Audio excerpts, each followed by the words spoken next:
In the 21st century, a weapon will be invented like no other. This weapon will be powerful, versatile, and indestructible. It can't be reasoned with. It can't be bargained with. It will feel no pity, no remorse, no pain, no fear. It will have only one purpose: to return to the present and prevent the future. This weapon will be called the Terminator. You're dead, honey.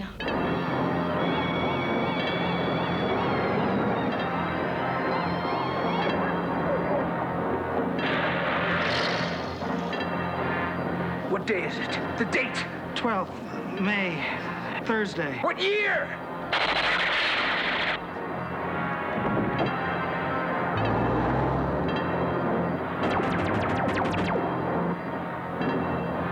I'm here to help you. I'm Reese, DN 38416, assigned to protect you. You've been targeted for termination.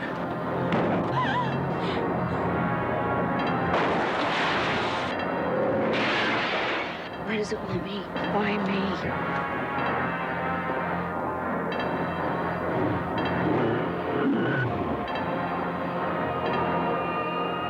Arnold Schwarzenegger is the Terminator. Your future is in its hands.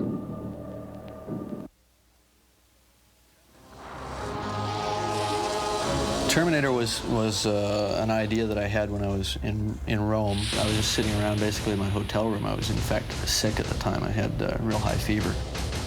And I just laying on the bed thinking and came up with all this bizarre imagery. And I think also the idea that, you know, because I was in a foreign city by myself and I felt very sort of dissociated from humanity in general, it was very easy to project myself into these two characters from the future who were out of sync, out of time, out of place, you know, that sort of thing. I'd always wanted to do some sort of really definitive robot story because it really, you know, had really never been done.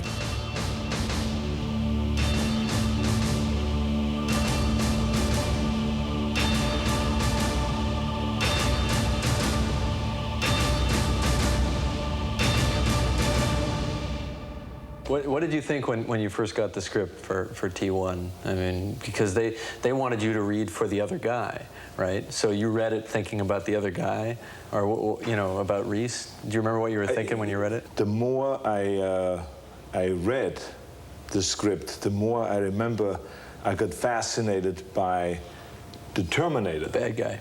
The bad guy, right. Which I thought was the real cool guy. Your clothes. Give them to me. What he loved was the story, and what he especially loved was everything that Terminator did. We were talking about along the lines of me playing the heroic character. Right, because that's what I thought you were coming in for.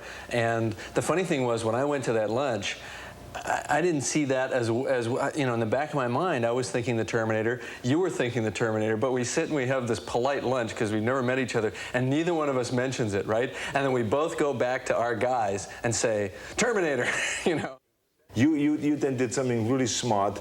You sent over to my office your painting that you did of Terminator. Right. You impressed actually with my face on it. Right. And with the holding the 45 or like this across the chin like this. And I looked at this painting and I said, I am the Terminator. I'm gonna make this call now. Right. And I called Lou, my agent, right away, and I called you and I said, I want to play the Terminator. Yeah. And then the deal was made. What changed was that the original concept as written, and the script didn't change at all, not a single line of dialogue was changed, but the visual concept was that the Terminator was this anonymous character who could walk out of a crowd, just one face in the crowd, could walk up and kill you for no apparent reason except for what your life would mean in some future time. And that concept changed because Arnold doesn't vanish into a crowd. It took on a slightly more hyperbolic visual style. It was a little larger than life. It still played sort of realistically, but it became more nightmarish, and you always knew he wasn't quite human.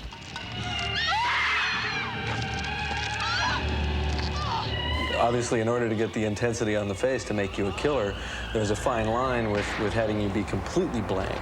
So, there was some sense of emotion isn't really the right word, but intention, I think.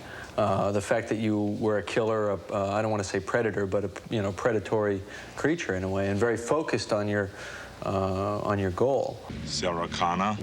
Yes? We really narrowed it down to just if this would be a robot, what movement would there be going on? And it would literally only be the arm coming across, pulling out, cocking, shooting. No shoulder movement, no head movement. Goes back, and then the whole body would turn and walk away. But with a smoothness too. Oh yeah, totally. It was like very positive and very smooth. Not jerky either, because jerkiness wastes energy. It was like the ultimate efficiency, to get the shortest path between 2 points.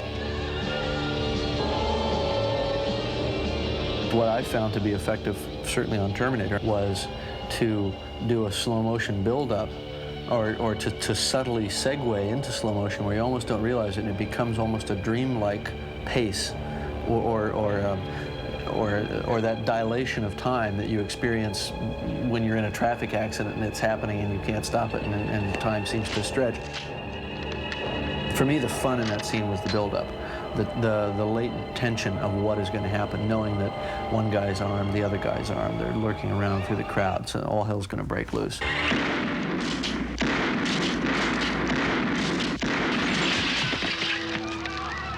Come with me if you want to live. Remember the first day we shot the scene where you're driving through the parking garage in the police car that you've stolen, and you're looking for them.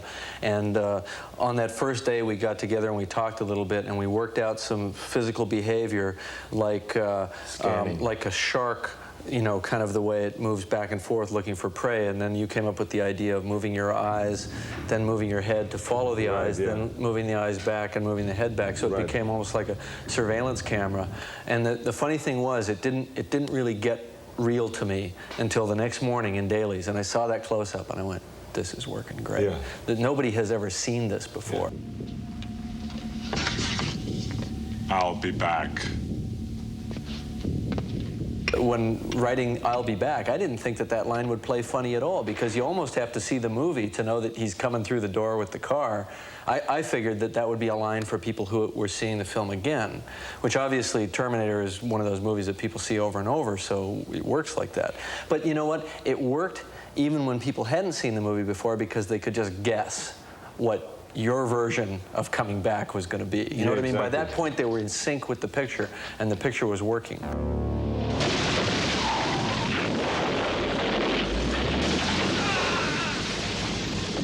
In the first picture, you were so enthusiastic about the character and about the work. I mean, as you are in all your films, but I hadn't worked with you before, so I wasn't ready for this. That you just jumped in. I mean, there was stuff where we had you tied to the top of a car, holding on while the car raced backward down the alley with your arm on fire. I think the worst moments were not really when I had to do something physically, like running through a window, or falling through a window, or landing on glass, or something like that, or being on top of a car. It was more the acid that was poured on me to make me smoke, to make the character smoke. I remember. That's true. We did pour acid on you. I kept saying, is there no other way? Mild acid. It's a very mild acid. Yeah, very mild. Is there no way that we can just put some smoke in there somewhere in the clothes that I can smoke, rather than having acid being poured on? With fire and acid and those kind of things, you never know. Well, you know when that stuff starts to get around the face. Exactly, too much, or in the eyes. It burns a little bit. I think that there was one major decision that was made that everything else sort of devolved from, which was made jointly between myself and Stan Winston when I approached him to do the the makeup and prosthetic effects on the film. And that decision was to not do a man in a suit. We had to sell the idea that this was the suit that was inside the man. All I remember was that I walked into Stan Winston's office, right, his building where he designed all the everything, you know, the Terminator look after you got through prepping him what it should look like and all this, and he started making drawings and the makeup and design, all this stuff. I remember walking in one time and he said to me, "This is what you're going to look like." And I looked at this, and I did not think it was humanly possible to create this kind of a makeup. With the cheekbones sticking out. I mean, there was mechanism underneath, the hydraulic mechanism underneath the cheeks. Right. And when the meat is ripped off, when the teeth are sticking out on the side, when the mouth is gone, when the artificial eye, I mean, that lens is exposed and lights up red and all this stuff. When I saw that, I said to myself, that's impossible to do. And he looked at me, and when I told him that, he said to me, "It's possible, Arnold, but it would take hours and hours and hours and a lot of your patience." Get out. I tried to structure a script in such a way that it was not too highfalutin budget-wise. The executive producer begged us to write more of the scenes as daytime because of the perceived cost difference. But you know, I plunged madly on. It seemed so important stylistically to keep the film a night film as much as possible, and so we kept it that way. And I don't think it really impacted the cost all that much. The first one was really a struggle, especially when it came to make it, like you said, because there wasn't that much time available and that much money available. Right, exactly. In fact, probably toward the end, we didn't even have anybody to put it on. It was, "Here, Arnold, put this on." I know. We were going out on our own, shooting quickly a scene. You remember punching into the window? We went out and stole shots. At the end, remember, we got a crew of like 3 people together and went out and did some close-ups of you. You held the camera. Yeah. I had to put the special thing on it and take on my gloves, put my clothes on. There was no one from wardrobe there. Right. I had my clothes in the back in the trunk of the car, pulled it out, I put on the jacket of Terminator, and you said, quickly, before the police comes, walk across the street and just punch in the window. And then I say, okay, we're looking left and right. I put on the glove quickly, you know, and I put the gray jacket on and all this stuff. Yeah, right. And then you said, you went like this, and it was standing there with the camera behind the car. Right. I went there with the boom. You know, says, okay, let's move on to the next location. This worked. What was funny is that all of that, you know, kind of scrambling around to do that, it didn't occur to you to ask me, what do you mean punch in the window? I know. What do you mean punch in a glass window? Exactly. It's just like, do it, you know. You still don't get it, do you? He'll find her. That's what he does. That's all he does. And the other thing that's real important to me in a film is subjectivity, getting the audience to see what's happening the way the character sees it, as opposed to the way it's sort of sitting outside. And I like to try to, you know, force you to see it and feel it more the way they do within the frame. You can't step in there with them, but you know, hopefully the next best thing. It was primarily an aesthetic decision in the writing, which was to show these nightmarish glimpses as they were perceived subjectively by this character, Reese, and then to take that and juxtapose it back and forth with you know, Sarah Connor and her sort of very normal, almost mundane life. When you were casting, especially the female lead, which then became Linda Hamilton's part, I remember you were very interested in finding someone that fits a certain specification, a certain woman, and I think that's interesting. You were telling me that what you were looking for. Are you saying it's from the future? One possible future. Then you're from the future too, is that right? Right. Right. Well, it's interesting that we cast Linda, and she was right for the first picture, and she wasn't she had to have some strength, but when you first saw her, she had to seem to be kind of an everyday person and vulnerable, and the kind of person who was really almost a victim in a way. Right. And at the end, that strength emerges. Move it, Reese! On your feet, soldier! On your feet! first she was this soft, nice, feminine girl that was working there in this restaurant. Right. And, you know, just having a great time, being one of those young girls that was out there having a good time. And then, as she became the victim, and as time went on and she realized what her mission was, she became harder and harder. Exactly. And in the end, she was really tough. You really got the feeling this woman has changed, and she's ready to take on this challenge. You're terminated.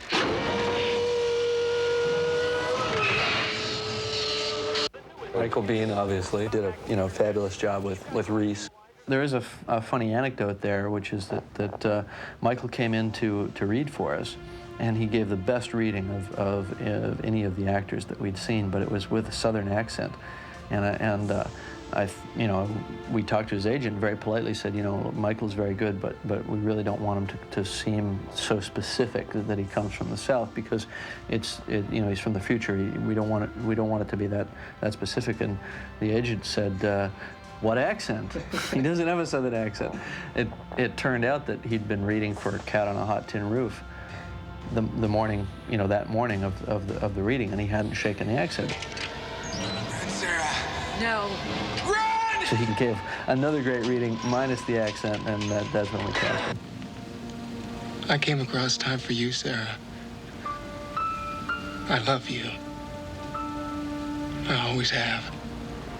I always felt that this was more than the ordinary action film. Right. And it was more than a special effects film, and or like what some thought was just a B movie, and that it is only appealing to the kids between 14 and 18. This is not to be looked at as just a limited audience, a movie for limited audience, but in fact, I think the story is so solid and so good, and it has so many interesting messages there, and it is also entertaining, and so that it would have a broad appeal, that it would have an appeal for the women, it would have something for the older folks. It was just something that had something in there for everyone, and I think because of that, there was, after the movie was gone from the theaters, then when it came on television, it was 10 times as big, the ratings and how many people saw it. And then when the video came out, it was like a mushrooming effect there.